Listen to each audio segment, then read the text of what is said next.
नमस्कार दोस्तों, मैं हूं आपकी दोस्त शिखा। हमारे आज के इस सेशन में हम एमपीपीएससी प्री की यूनिट 1 का सेकंड टॉपिक प्राचीन एवं मध्यकालीन भारत के इतिहास की प्रमुख घटनाएं, इनकी विशेषताएं कवर करेंगे। Events of ancient and medieval India. शुरू करते हैं दोस्तों। सिंधु घाटी सभ्यता 2500 से 1750 बीसी तक। ये पहली विकसित सभ्यता थी। इसमें नगर नियोजन बहुत अच्छा था, पक्की ईंटों के घर बने थे। उसके बाद इसकी जो लिपि थी उसको आज तक पढ़ा नहीं जा सका है। फिर हम इसकी विशेषताओं की बात करें तो इसमें धर्म, जाति, भेदभाव कुछ भी नहीं था। सिर्फ समाज दो वर्गों में बटा था, अमीर वर्ग और गरीब वर्ग। धर्म की बात करें तो लोग एक ही ईश्वर को मानते थे, एक ईश्वरवादी थे। शिवलिंग के और स्वस्तिक के साथिया जो बनाते हैं हम, उसके साक्ष्य मिले हैं। लोग प्रकृति की पूजा करते थे, नदी, पर्वत, वृक्ष पूजते थे।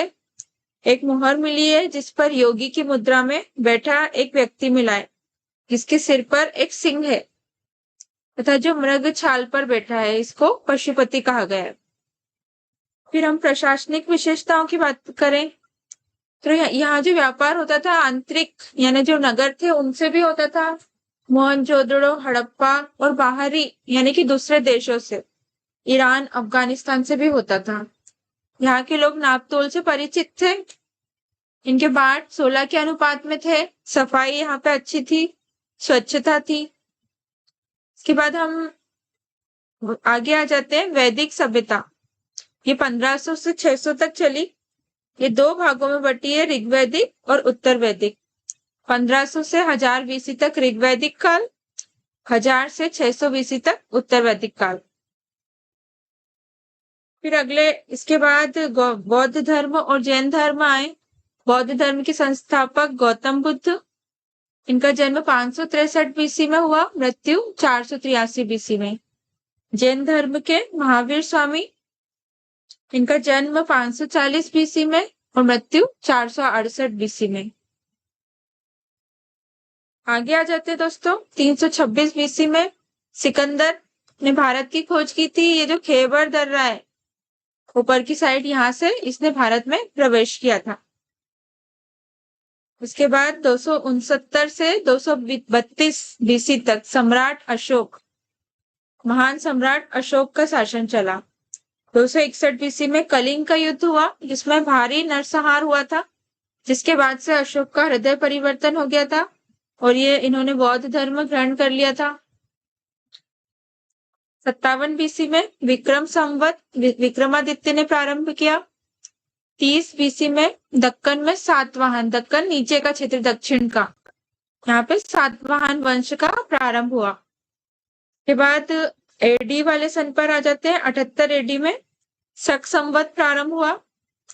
320 एडी में गुप्त काल का प्रारंभ हुआ। श्रीगुप्त इसके संस्थापक थे।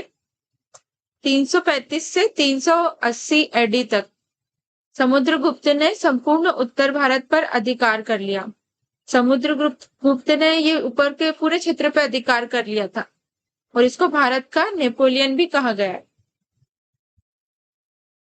380 एडी से 413 एडी तक चंद्रगुप्त विक्रमादित्य ने शासन किया। 606 से 647 एडी तक हर्षवर्धन ने शासन किया। 629 एडी से 645 एडी तक हेनसांग का भारत में आगमन हुआ। इसके बाद मुस्लिम आक्रमण होना प्रारंभ हुए। 711 एडी में मोहम्मद बिन कासिम ने सिंध पर आक्रमण किया,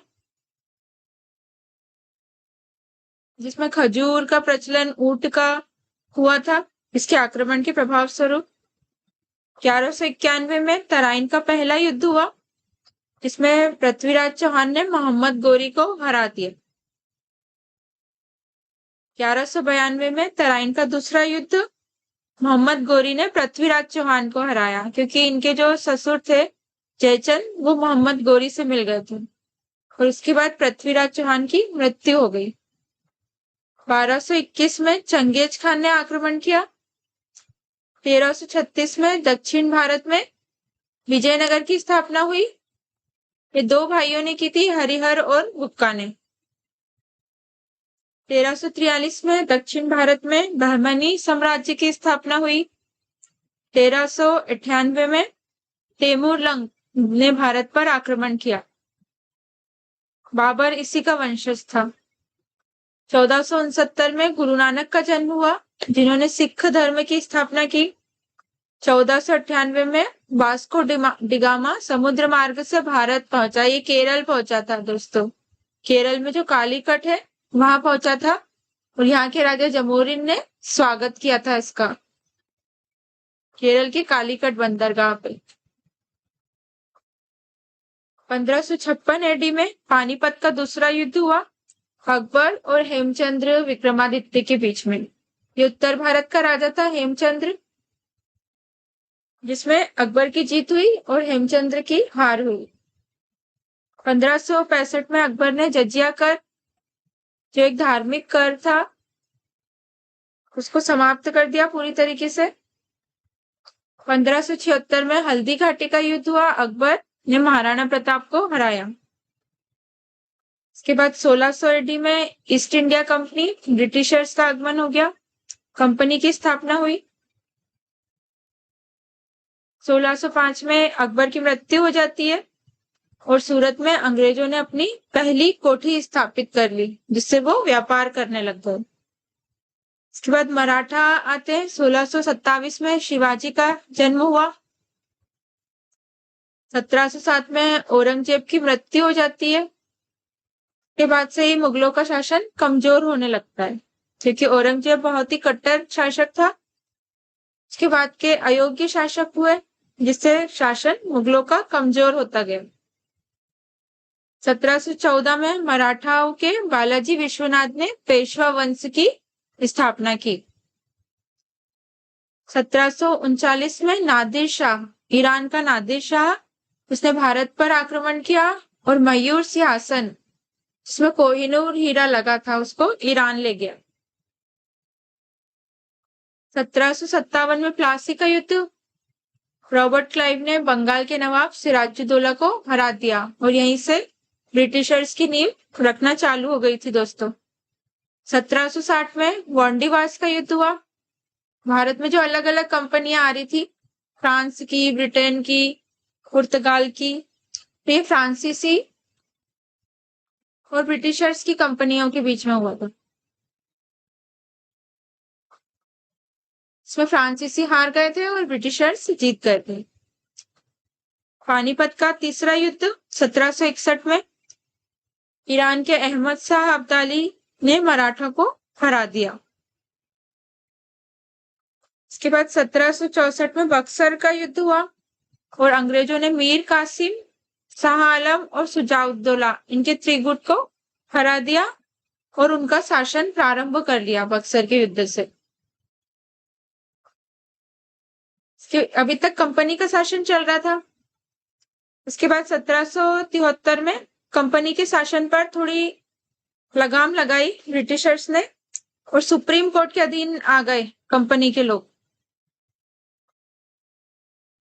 1799 में चौथा आंग्लो मैसूर युद्ध हुआ, जिसमें टीपू सुल्तान की मृत्यु हो जाती है।